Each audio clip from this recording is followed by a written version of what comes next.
بابر خود کو شکاری سمجھتا تھا۔ اس کے خیال میں وہ جنگل کا خاموش شکاری، درندوں کا بادشاہ اور پشاور کے کنارے بسے جنگلات کا راجا تھا۔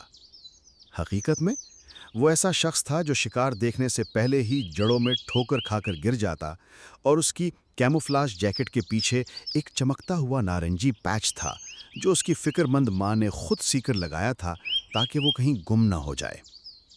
ایک خنک صبح زنگ آلودہ ایئر رائفل کندھے پر لٹکائے بابر جنگل کی طرف روانہ ہوا۔ اس کا ہدف آسان تھا، کچھ بھی پکڑ لانا، کوئی تیتر، بٹیر یا شاید کوئی سست خرگوش۔ 3 گھنٹے گزر چکے تھے اور اب تک وہ صرف کچھ جنگلی بیریاں اور ایک بڑا سا پتا لے پایا تھا جو اسے ایک فطری ٹوپی جیسا لگا۔ وہ ابھی اسی پتے کی ہوائی صلاحیتوں پر غور کر رہا تھا کہ اس کے فون نے جیب میں گھنگھنایا۔ ابا کی کال تھی۔ بابر بیٹا، کہاں ہو؟ ابو کی آواز فون کو ہلا کر رکھ دینے والی تھی۔ جنگل میں ہوں ابا۔ بابر نے کوشش کی کہ اس کی آواز سخت اور مردانہ لگے۔ شکار پر؟ بہترین۔ سنو، تمہاری خالہ آج رات کھانے پر آ رہی ہیں۔ انہیں میری چڑیا کڑھائی بہت پسند ہے۔ اگر انہیں چڑیا نہ ملی تو وہ میرے بلڈ پریشر پر پورا ہفتہ لیکچر دیں گی۔ کم از کم 6 موٹی تازہ چڑیا لے کر آنا۔ بابر کے چہرے کا رنگ اڑ گیا۔ چڑیاں؟ ان چھوٹے پرندوں کو پکڑنا گویا بجلی کو بوتل میں بند کرنا تھا۔ لیکن ابا، چڑیاں تو… کوئی مگر نہیں۔ تمہاری خالہ کی خوشی اور میری صحت اب تم پر منحصر ہے۔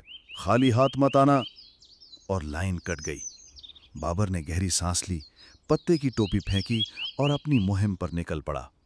وہ ہر جھاڑی، ہر شاخ، ہر کھلی جگہ چھانتا رہا۔ تیتر، بٹیر، یہاں تک ایک شاندار مور بھی نظر آیا، مگر چڑیا ایک بھی نہیں۔ 1 گھنٹے بعد جب پیٹ خالی اور ٹانگیں تھک چکی تھیں، بابر ایک بڑی چٹان کے ساتھ بیٹھ گیا۔ یہ ناممکن ہے، وہ بڑبڑایا۔ شاید خالہ کو قائل کر لوں کہ مرغی بھی چڑیا جیسی ہی ہوتی ہے۔ تب اس نے سنا ہلکی سی چون چون۔ اس نے سر اٹھایا۔ سامنے چٹان کی اونچی جگہ پر کچھ جھاڑیوں میں ایک گھونسلہ تھا اور اس کے گرد 4 موٹی تازی صحت مند چڑیاں اچھل کود کر رہی تھیں۔ بابر کی آنکھوں میں چمک آ گئی، قسمت جاگ اٹھی تھی۔ اس نے رائفل سنبھالی، ایک چڑیا پر نشانہ لایا، ایک ایسی چڑیا جو دیکھنے میں چھوٹا سا فیدری ٹینس بال لگ رہی تھی۔ لیکن جیسے ہی وہ گولی چلانے والا تھا، چڑیا نے سینہ پھلایا، پر پھیلائے اور عجیب سی چیخ نکالی۔ یہ عام چونچو نہیں تھی، بلکہ ایک عقاب جیسی تیز چیخ۔ بابر چونک گیا۔ یہ کیا؟ پھر ایک اور چڑیا گھونسلے کے کنارے آئی، نیچے جنگل کی طرف دیکھا اور کود گئی۔ وہ لمحے بھر کے لیے سیدھی نیچے گری، لیکن پھر اپنے ننھے پر پھڑپھڑاتے ہوئے ہوا کی لہر کو تھام کر ایک شاخ پر جا بیٹھی۔ بابر نے رائفل نیچے کی۔ یہ چڑیاں عقاب کی نقل کیوں کر رہی تھی؟ اور پھر اوپر سے ایک بہت بڑا سایہ اترا، ایک سرد آندھی جیسا ماحول چھا گیا۔ بابر نے سر اٹھایا اور اس کا خون منجمد ہو گیا۔ یہ تھی عقاب رانی، فضاؤں کی ملکہ، جس کے متعلق چرواہوں اور لکڑہاروں کی کہانیاں تھیں۔ اس کی آنکھیں سنہری آگ جیسی، پنجے خنجر جیسے اور پروں کا پھیلاؤ کسی کار سے بھی بڑا تھا۔ اس نے ایک دھاڑتے ہوئی چیخ ماری، وہی آواز جو ننھی چڑیا نے نکالنے کی کوشش کی تھی، لیکن 1000 گنا طاقتور۔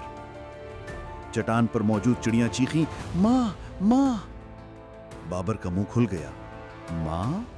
یعنی وہ عقاب ان چڑیوں کی ماں تھی؟ بابر نے پیچھے دیکھا تو 3 اور عقاب آسمان سے اترے، عقاب رانی کے گرد چکر لگاتے جیسے کوئی پرندوں کی عدالت ہو۔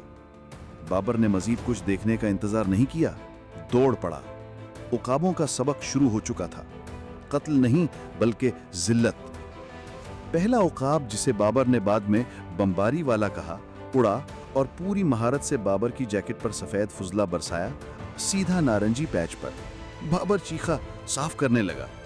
تب دوسرا عقاب، چور، اس کی رائفل چھین کر اڑا، فضا میں فتح کا چکر لگایا اور اسے ایک بڑے خاردار جھاڑی میں پھینک دیا۔